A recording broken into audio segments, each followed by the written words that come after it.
오늘 말씀 가운데 22절부터 26절까지 말씀을 한번 생각해 보고자 합니다. 주님은 지금 이제 달마누다 지방, 막달라라는 지역을 떠나서 베세다, 이제 우리에게 익숙한 베세다에 또 가시게 됩니다. 여기 베세다는 고기 잡는 집이라는 뜻을 가지고 있으며 갈릴리 가브나움에서 한 10리 정도 떨어진 그런 지역입니다. 이 베세다가 갈릴리 호수의 최북단에 있습니다.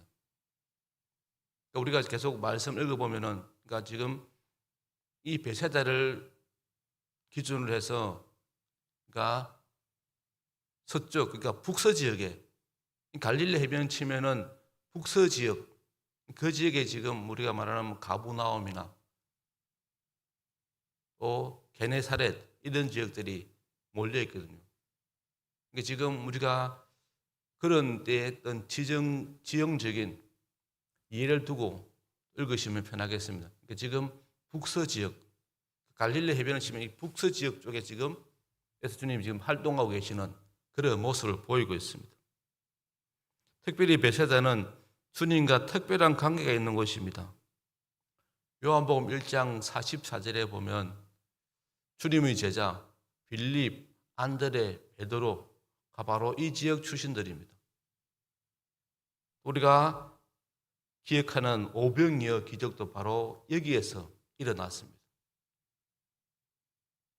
근데 오늘 이런 이제 우리에게 익숙한 베세다 지역에서 다시 주님께서 하나의 기적을 또 보여주고 계십니다. 주님께서 시각장애인 맹인을 지금 고치시는 또 사역을 하시는 것을 우리에게 보여줍니다. 주님의 사역을 보면은 그러니까 일률적이지 않습니다. 그때 상황에 맞게 각 사람이 행하시는 치유 방식이 조금은 다르다는 겁니다. 오늘 베세다에서 또 시각장애인의 눈을 뜨게 하시는데 또 그 방법을 보면 치유 방식이 또 다릅니다. 그러니까 그 상황에 맞게 주님께서 그 치유의 방법을 택하시고 또 각 사람 한 사람 한 사람을 온전하게 하시기 위해서 그에게 가장 합당한 방법으로 주님이 치유하시는 것을 우리가 보게 된다는 겁니다. 오늘 보는 것은 바로 이제 베세다 시각장애인 치유 과정을 통해서 주님이 또 우리 각 사람을 온전케 하시기 위해서 얼마나 세심하게 인도하시는가를 볼 수 있습니다. 그걸 묵상해 보고자 합니다. 주님은 시각장애인이 치유를 받기 위해서 먼저 주님께서 이 시각장애가 된 사람에게 믿음의 환경을 허락하십니다. 제가 방금 언급한 것처럼 이 시각장애인이 살고 있는 이 맹인이 살고 있는 지역은 베세다 지역인데 다른 지역보다 주님에 대한 소문이 주님이 이 지역에 사역하시는 그런 일들이 많아서 다른 지역에 비해서 어떤 신앙적인 문화, 영적인 문화가 좀 더 형성되어 있는 그런 지역이었다는 겁니다. 그러니까 전혀 생소한 그런 지역에 비해서 주님에 대한 이해가 높고 이미 또 주님의 사역에 대한 경험들이 있는 사람들이 많았기 때문에 주님의 기적 행하심을 경험한 사람들이 많았기 때문에 자연스럽게 거기에 대해서 반감이 없었습니다. 그렇다 보니까 그런 어떤 주님이 도움이 필요한 사람들에게 도움을 줄 수 있는 환경들이 다른 지역에 비해서 조금은 열려 있었다는 겁니다. 그러니까 그런 경험이 많다 보니까 그런 자기가 경험한 게 있으니까 또 그런 자기와 같은 그런 경험이 필요한 사람들에게 자연스럽게 그 사람들을 주님께 인도할 수 있는 그런 환경이 준비된 곳이라는 겁니다. 그러니까 주님께 데려갈 만한 사람들, 데려다 줄 만한 사람들이 있었다는 겁니다. 이렇게 이 베사다 지역은 그런 영적 문화가 형성되어 있는 그런 곳이었습니다. 우리에도 이게 참 중요합니다. 우리 주위에 영적인 사람이 많으면 우리가 자연스럽게 어떤 영적인 판단을 하게 되고 또 영적인 생각을 하게 되고 그런 도움을 받는 일이 많아집니다. 근데 내 주위에 나만 신앙생활하고 나머지 사람들이 신앙생활을 하지 않으면 그만큼 힘들어집니다. 내가 도움을 구하고 싶어도 내가 도움받고 싶어도 도움받을 수 있는 그런 역기가 아니다 보니까 혼자 고민해야 되고 혼자 해결되는 그런 부담이 있는데 아니, 내 주위에 영적인 사람이 많으면 자연스럽게 그런 사람들과 있던 경험들을 들으면서 또 나누면서 방향이 잡혀지고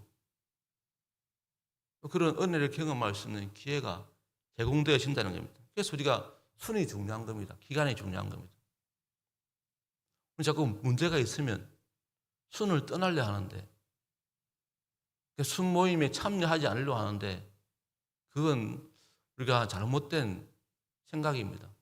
내가 문제가 있으면 사실 그곳에 가서 내가 오픈 못하더라도 그런 분위기 속에 참여하고 있으면 나도 모르는 사이에 그런 어떤 영적인 분위기 속에서 내가 치유되어지고 내가 고민하는 걸 내가 말하지 않더라도 해결되어지는 문제의 실마리를 찾는 경험들을 할 수 있기 때문에 그런 모임이 중요합니다. 주님께서는 항상 우리에게 이런 은혜의 기회를 늘 제공해 주십니다. 우리가 그걸 계속 거절하고 거부하고 그걸 외면할 뿐이지 주님은 여러분 잘 보십시오.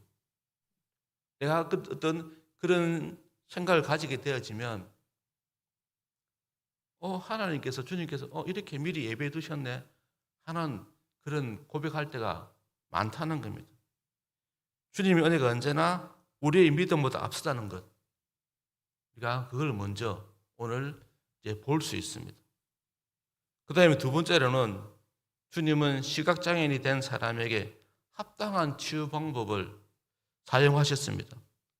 23절에 보면 예수께서 맹인의 손을 붙잡으시고 마을 밖으로 데리고 나가사 눈에 침을 뱉으시고 그에게 안수하시고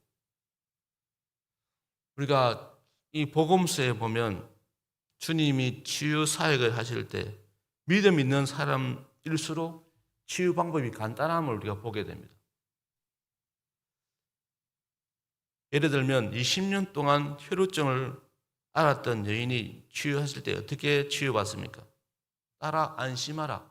내 믿음이 너를 구원하였다. 이 한마디로 치유하십니다. 그러니까 믿음이 있는 사람들에게는 주님께서 아주 간단한 방법으로 치유하는 걸 보게 되어집니다.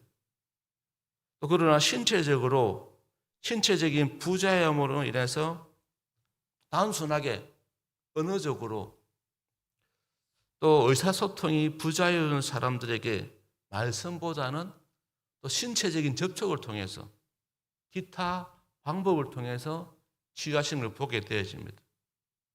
오늘 말씀도 보면 주님께서 이 말씀이 아니라 지금 손을 붙잡고 마을 밖으로 나가십니다.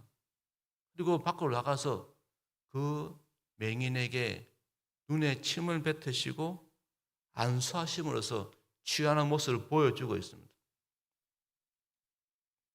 이렇게 하신 것은 이 시각장애인이 그동안 자기가 겪고 있는 이 장애를 통해서 사람들에 대한 그런 두려움, 관계의 단절, 그런 걸 어쩔 수 없이 경험하고 있었습니다. 그래서 이 사람에게는 사랑과 관심이 필요했는데 그걸 기대하지 못하는 그런 모습으로 지내왔습니다. 그런데 주님은 이 사람의 그 사정을 아시고 이제 조용히 이 사람의 손을 붙잡고 마을 밖으로 나가셔서 1대1 대면을 통해서 이 사람이 많은 사람 속에 가지고 있는 그 두려움을 아시고 그래서 마을 밖으로 데려나가서 1대1로 이 사람과 대면하셔서 이 사람에 맞는 방법으로 지금 치유하시는 것입니다. 그러니까 많은 사람이 있을 때 자기 의사를 분명하게 표현 못하니까 주님과 단둘이 있게 함을 통해서 이 맹인이 정확하게 자기의 의사를 표현하고 주님과 소통할 수 있게 지금 주님이 배려하고 계시다는 겁니다. 그리고는 이제 침을 뱉으시고 눈에 침을 뱉으시고 안수하십니다. 이것은 우리가 보기에는 좀 의아한 방법입니다. 눈에 침을 뱉는다. 사실 우리 침을 뱉는다는 건 대단히 모욕적인 모습입니다. 그렇지 않습니까? 누가 나에게 침을 뱉으면 그건 대단히 모욕적으로 나를 모욕하는 그런 행태인데 주님은 지금 이 시각장애인에게 이 맹인에게 눈에 침을 뱉으시고 지금 안수하십니다. 이건 그 당시 이제 병을 고치는 방법 중에 하나입니다. 그러니까 이 사람을 이해시키는, 이 사람이 이해하는 범위 내에서 이해할 수 있는 범위 내에서 주님의 방법으로 지금 치유하신다는 것을 보여주고 계십니다. 그 당시에 이제 침을 가지고 병을 고치는 그런 모습들이 있었기 때문에 주님께서 그 모습으로 이 시각장애인을 고치고 계시다는 겁니다. 우리는 이 모습을 통해서 주님이 얼마나 우리를 배려하시는지 우리가 다시 한번 깨닫게 되어집니다. 요한일서 4장 10절에 보면 이렇게 말씀합니다. 사랑은 여기 있으니 우리가 하나님을 사랑한 것이 아니요 오직 하나님 우리를 사랑하사 우리 죄를 위하여 한 목죄로 그 아들을 보내셨습니다. 그 하나님의 사랑이 얼마나 우리에게 세심하게 임하는지를 우리가 볼 수 있다는 겁니다. 이렇게 주님께서 우리를 치유함에 있어서 일방적인 것이 아니라 정말 세심하게 나를 배려하고 또 내 상황을 정확하게 이해하시고 그런 사랑의 모습으로 우리를 치유하신다는 것입니다. 우리에게 합당한 방법으로 치유하신다는 것을 다시 한번 보게 하십니다. 그리고 세 번째로 주님은 시각장애인이 된 사람이 온전한 치유를 받을 때까지 포기하지 않는 모습을 보이십니다. 주님이 23절에서 이렇게 눈에 침을 뱉고 안수하시고 무엇이 보이느냐 묻습니다. 그러니까 이제 주변 환경이 조금씩 보입니다. 사람이 움직이는 것 같은 것도 보이고. 그러면서 이제 그렇게 반응하니까 주님께서 그 반응을 보시고 그것으로 끝낸 것이 아니라 다시 그 사람이 온전하게 볼 수 있게 다시 안수하심을 통해서 눈이 온전히 떠질 수 있도록 지금 돕는 것을 우리가 보게 되어집니다. 하나님께서, 예수님께서 이 시각장애인 맹인을 통해서 보여주시는 그 치유의 모습은 결국 우리를 치유함에 있어서 주님께서 온전케 하시고 그리고 그 치유가 온전히 이루어질 때까지 포기하지 않는 그 모습을 보이시고 계십니다. 우리가 성경을 보면은 하나님을 신앙한다 하지만 인간적 연약함 때문에 불신앙 때문에 믿음의 여정에서 실패한 사람들을 보지 않습니까? 근데 그들을 하나님께서 결코 포기하지 않으셨습니다. 니느웨에 가서 회개를 선포하라는 요나가 다시스로 도망갈 때도 주님께서는 그 요나를 포기하지 않고 다시 돌이켜 니느웨에 가서 회개의 복음을 선포하게 하신 것을 우리가 봅니다. 또 십자가 사건 이후에 이렇게 하나님이 기적을 체험하고 또 주님께서 충분히 십자가 사건을 예견했음에도 그들에게 또 가르쳤음에도 불구하고 막상 그 십자가의 사건이 이루어지니까 두려워 도망간 사람들, 그래서 이제 각자 삶의 자리로 간 사람들이 다시 어부의 생활로 돌아간 사람들에게 주님께서 어떻게 하십니까? 그들을 포기하지 않습니다. 다시 찾아가셔서 그들이 다시 주의 일을 할 수 있도록 도우시는 그런 모습을 우리가 보지 않습니까? 이것이 바로 주님이 우리에게 베푸신 은혜의 모습입니다. 주님은 우리에게 먼저 믿음의 환경을 열어주시고, 그리고 또한 우리에게 맞는, 우리 각자에게 맞는 그 방법을 통해서 세밀하게 치유하시고, 또 그 치유하심이 온전하게 이루어질 때까지 포기하지 않는 그 사랑이 바로 주님의 사랑을 보게 되어집니다. 그래서 바울이 이렇게 고백합니다. 너희 속에 착한 일을 시작하신 이가 그리스도 예수의 날까지 이르실 줄을 우리가 확신하노라. 우리가 올 한 해 주여 치유하게 하소서라는 표를 가지고 또 믿음의 삶을 살게 되어지는데, 우리가 우리 각자에게 이런 은혜 있기를 바랍니다.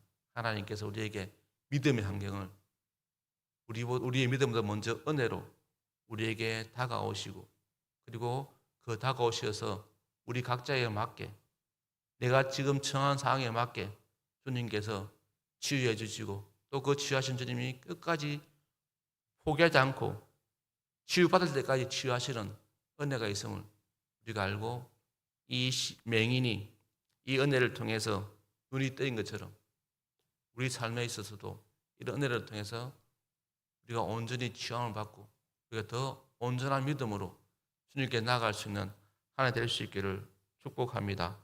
우리가 이런 믿음 가지고, 이런 소원 가지고 우리 새벽에 주님께 나아갔으면 좋겠습니다. 하나님, 주님은 아시지 않습니까? 주님, 지금 이 새벽에 내가 왜 주님께 나왔는지 아시지 않습니까? 라고 기도하시면서 하나님이 온전하시고 세밀하신 치유하심이 나에게도 일어날 수 있기를 기도했으면 좋겠습니다.